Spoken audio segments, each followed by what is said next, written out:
Fala galera, meu nome é Fernanda Cordeiro, professora de Química do Cefet, e depois de férias merecidas, vamos dar continuidade ao nosso trabalho. Hoje tem uma aula de estéquio, está dividida em 3 partes, mas está muito legal, bastante exercício. Tem uma parte introdutória, depois os casos comuns e por último os casos particulares. Então assiste as 3 que você vai gostar. Não esquece, dá aquele likezinho que eu vou ficar bem feliz, beleza? Se puder compartilhar, a gente agradece. Beijo! Vamos embora para a aula. Bom, galera, a gente tem agora uma ideia do que seria efetivamente uma estequiometria, né? Qual é o conceito de estequiometria? Basicamente, você já tem esse conceito. O conceito de estequiometria é uma relação que vai, em aspectos quantitativos, comparar reagente com reagente, reagente com produto, produto com produto. Basicamente, você já sabe fazer isso.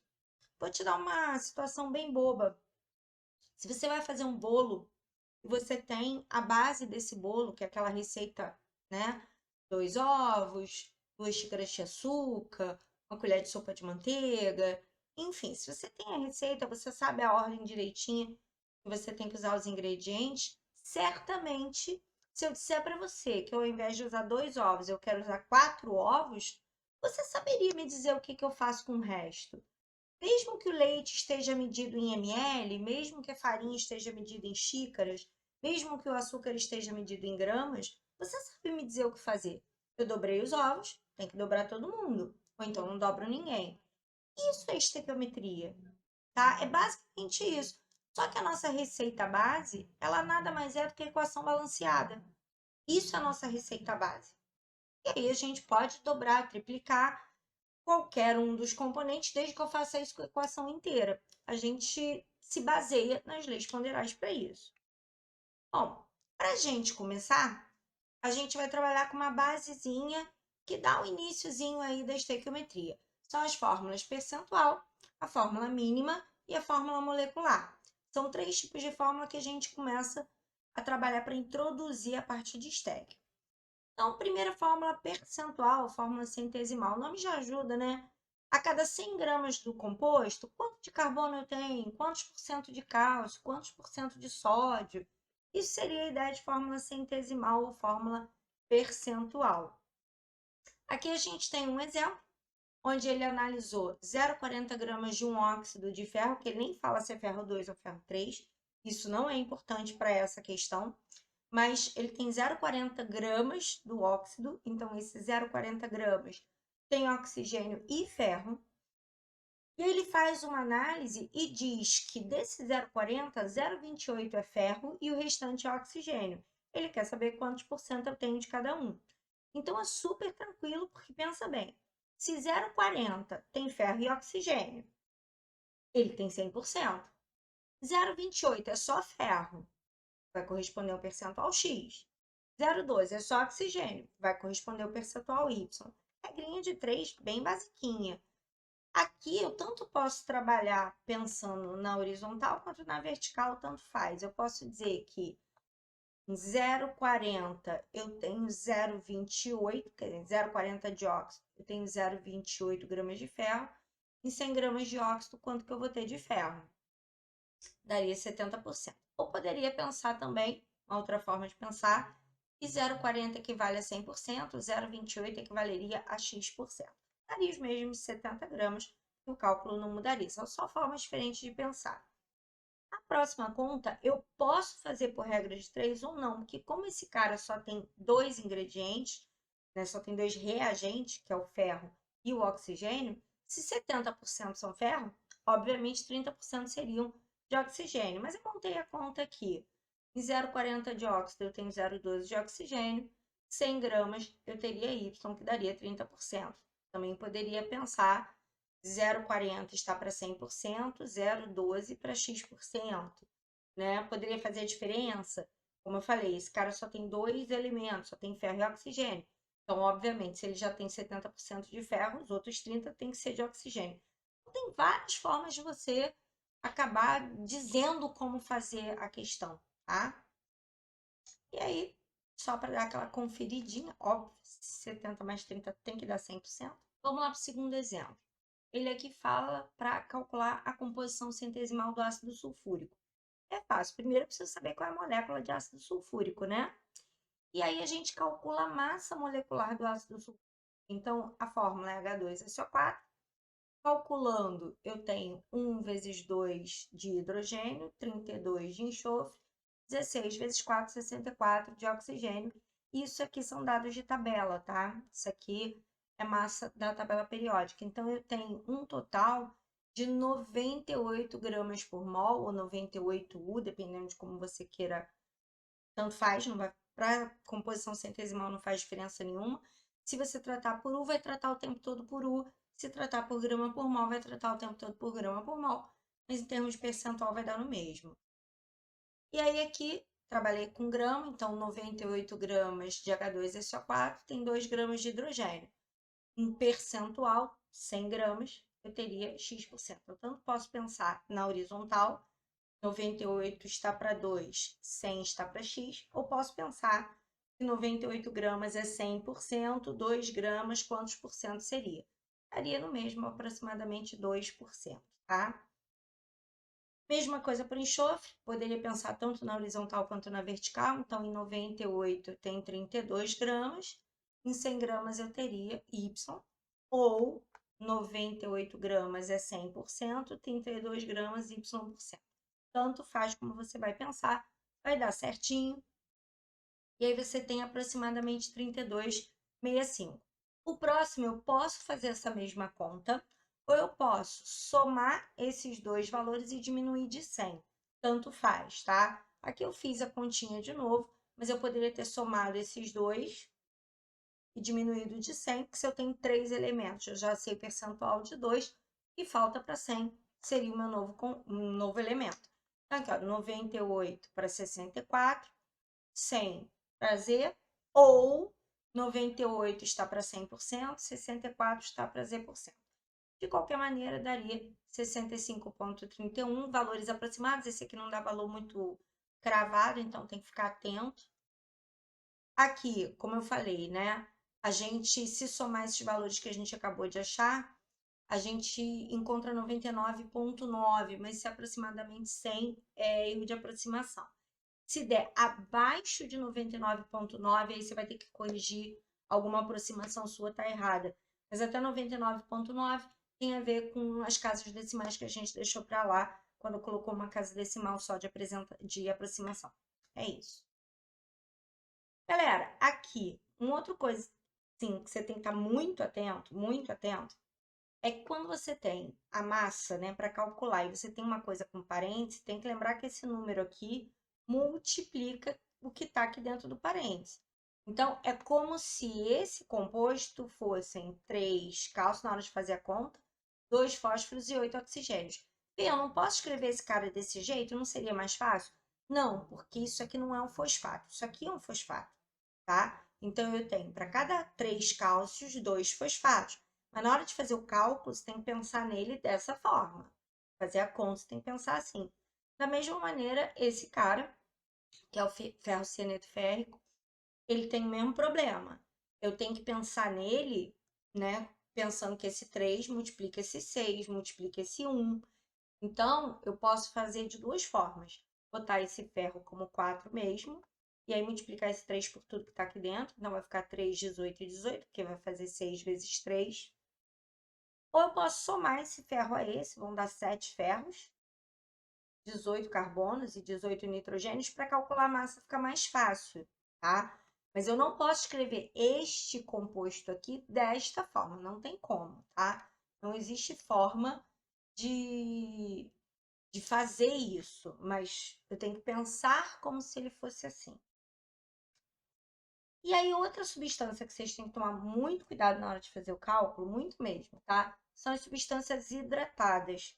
Na hora de fazer esse cálculo aqui, eu tenho que pensar que são 2 sódios, 1 carbono, 3 oxigênios e 10 moléculas de água presa a esse composto. E aí, muita gente se engana achando que esse ponto é um ponto referente a uma multiplicação. E não é. Esse ponto é uma soma.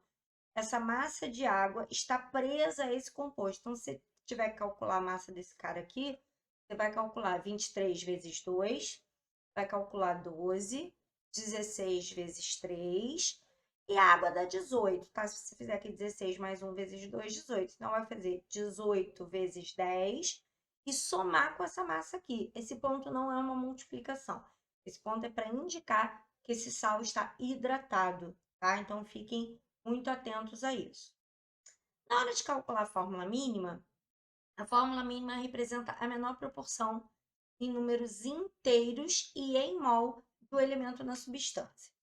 Então, a ideia é o seguinte: vamos supor que eu tenha, tá? Só uma dica aí para vocês. Esse composto aqui, ó, CaCO3. Isso aqui é o carbonato de cálcio. Essa já é a menor proporção que existe aqui. Não tem como simplificar esse cara. Esse aqui, 1, 1 e 3, já é a menor proporção em números inteiros que esse cara consegue ter. Mas uma glicose, por exemplo, que é um C6H12O6, essa aqui é a fórmula molecular da glicose, eu posso simplificar. Eu posso dizer que esse cara é um CH2O N vezes. Vê, o que você fez para sair daqui e chegar aqui? Eu só dividi por 6. Então, eu vou dizer que esse meu N aqui equivale a 6. Se eu pegar esse valor e multiplicar aqui dentro, eu volto para a fórmula molecular, tá? Então, a fórmula mínima é a menor proporção em números inteiros em mol que eu posso ter. Alguns compostos da fórmula molecular já é igual à mínima, em outros compostos elas diferem, tá bom? Então, fica aí a dica. Agora, a gente vai aprender a sair da fórmula centesimal e chegar na fórmula mínima. Então, ele aqui me dá a fórmula centesimal. Ele diz que um composto tem 43,4% de sódio, 11,3% de carbono, 45,3% de oxigênio e me dá as massas molares. Essas massas molares eu encontro na tabela.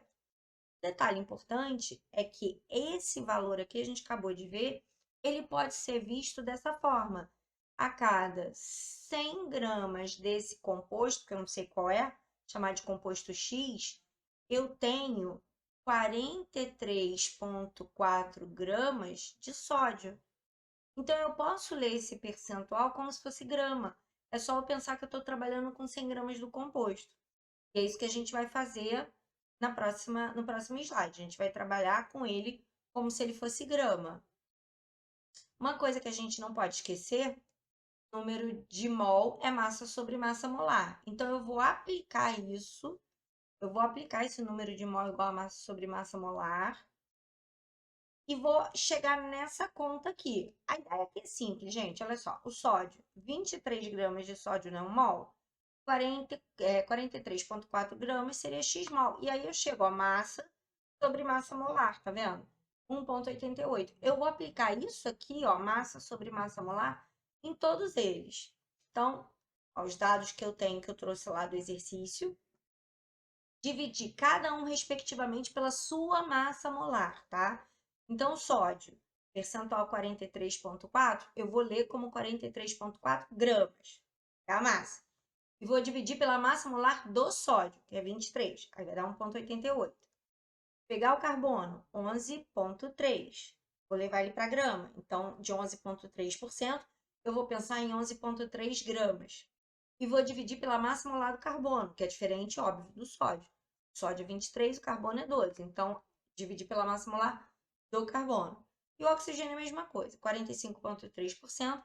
Eu vou ler como 45,3 gramas e vou dividir pela massa molar do oxigênio, que é 16. Esses valores aqui já são o número de mol, tá vendo? Já é o número de mol. O problema é que ele não está inteiro. Esse aqui é o problema nosso aqui. Ele é o número de mol, mas ele não está inteiro. Só que, fórmula mínima, eu preciso do número inteiro. Aí tem um artifício matemático que a gente faz para pegar números que já são proporcionais e levar eles para número inteiro. Esses 3 números aqui, eu sei que eles são proporcionais, porque eu sei que eles fazem parte de uma estrutura química, então eles têm que ser proporcionais.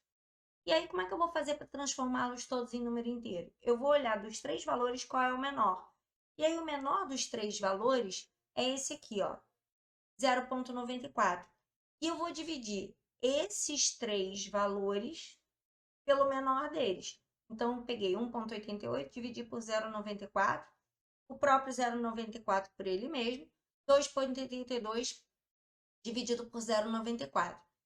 Isso, gente, é um artifício matemático para transformar os números proporcionais em números inteiros, tá? Então, eu sei que eles são proporcionais, que não faria assim, nenhum sentido fazer esse tipo de questão com números que não fossem proporcionais. Afinal de contas, eles estão na mesma substância química.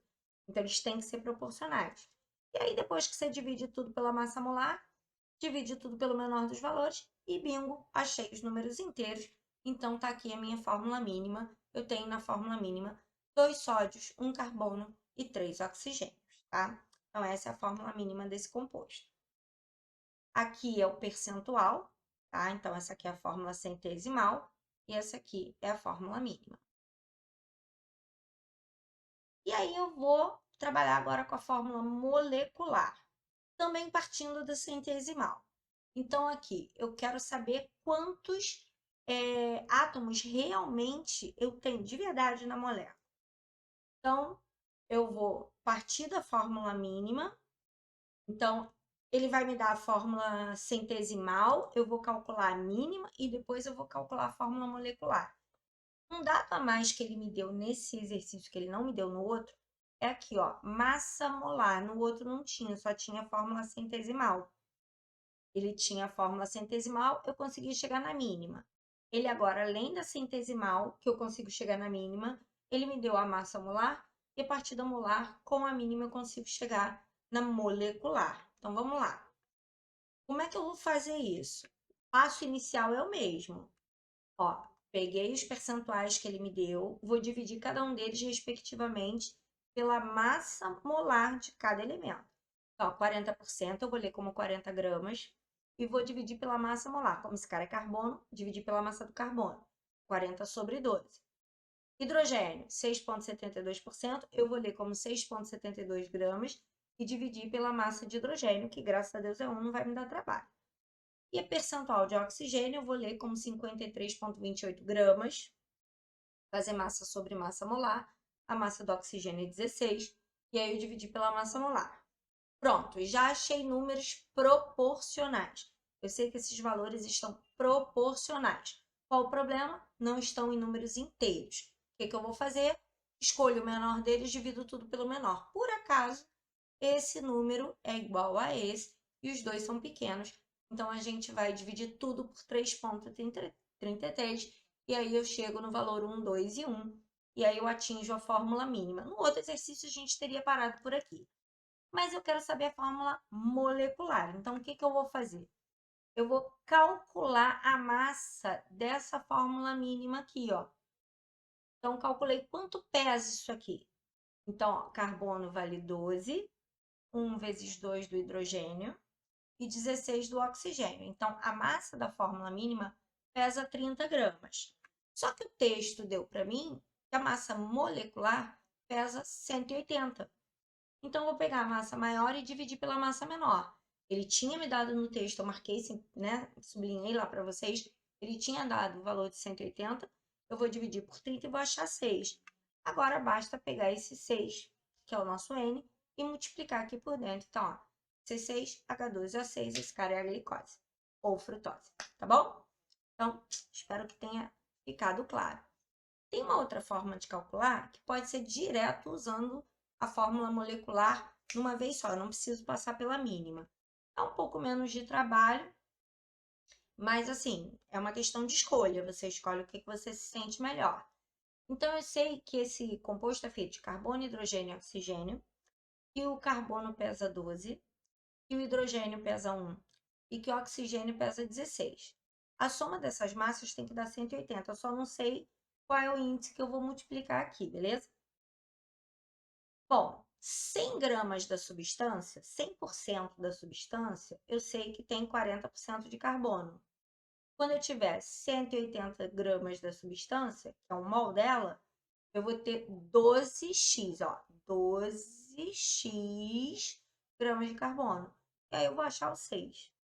Vou fazer a mesma coisa com o hidrogênio, ó. 100% de hidrogênio tem 6,72% de 100% da substância, perdão, tem 6,72% de hidrogênio. 180, que é a massa molar da substância, vai ter, ó, 1Y de hidrogênio. Aí eu vou achar 12 e vou fazer a mesma coisa para o oxigênio. 100% da substância tinha 53,28% de oxigênio. 180 gramas da substância terá 16 vezes E de oxigênio. E eu acho 6, então já sai direto a fórmula molecular. E aí você escolhe o que é que você acha mais fácil, aquilo que você acha mais simples, tá bom? E aí, para a gente dar aquela fechadinha, quem já assistiu a aula, porque eu já dei essa aula de relações numéricas, a gente já falou um pouquinho de mol, né? Então, só para dar aquela relembrada, um mol ele pode representar uma quantidade em espécies. Para efeito de cálculo, a gente costuma usar 6 vezes 10 a 23. Mas eu botei o valor aqui como 602 porque é o valor real, né? Ele pode calcular a massa atômica ou a massa molecular em grama, se baseando na tabela. E se for volume, se ele estiver na CNTP, 1 mol vale 22,4 litros, tá? É para relembrar, eu já expliquei tudo. Quem não assistiu essa aula, assiste essa aula lá em Relações Numéricas. E outra coisa que a gente não pode esquecer, que também está na aula de Relações Numéricas e Gases, lembrar aí do PV igual a NRT, né? Pressão, volume, número de mol, o R, que é a constante universal dos gases, e a temperatura, só não esquece das unidades. O P vai ser pressão, normalmente a gente trabalha em ATM. Pode trabalhar em milímetro de mercúrio também, mas não é muito comum. Volume tem que estar obrigatoriamente em litro. Número de mol, 1 mol, 2 mols, 3 mols. A constante normalmente é dada, se ele aqui mudar de ATM para milímetro de mercúrio, esse R muda, ele vira 62,3. Mas o R normalmente é dado, então tu não vai ter muito problema com ele. Se eu mudar aqui para Pascal, se eu trabalhar unidades de pressão em Pascal, aqui muda para 8,314. Mas, de novo, esse valor é dado. Então, normalmente, isso não é um problema. Você vê que aqui está em ATM, porque aqui está em ATM, tá? E a temperatura que você não pode esquecer, que só pode trabalhar em Kelvin, não pode trabalhar em Celsius. Então, eu tenho que pegar, normalmente ele dá em Celsius, você vai somar 273 para trabalhar em Kelvin. Não esquece, já foi conteúdo dado, é só uma relembrança. Bom, galera, essa é a primeira parte da aula. Na próxima parte, a gente vai trabalhar com toda aquela parte de equações, balanceamento e casos gerais, massa-massa, massa-mol, mol-volume, tá? E na terceira parte, os casos especiais. Então, estou te aguardando aqui para você assistir a próxima parte da aula. Te vejo em breve. Beijo! Fui!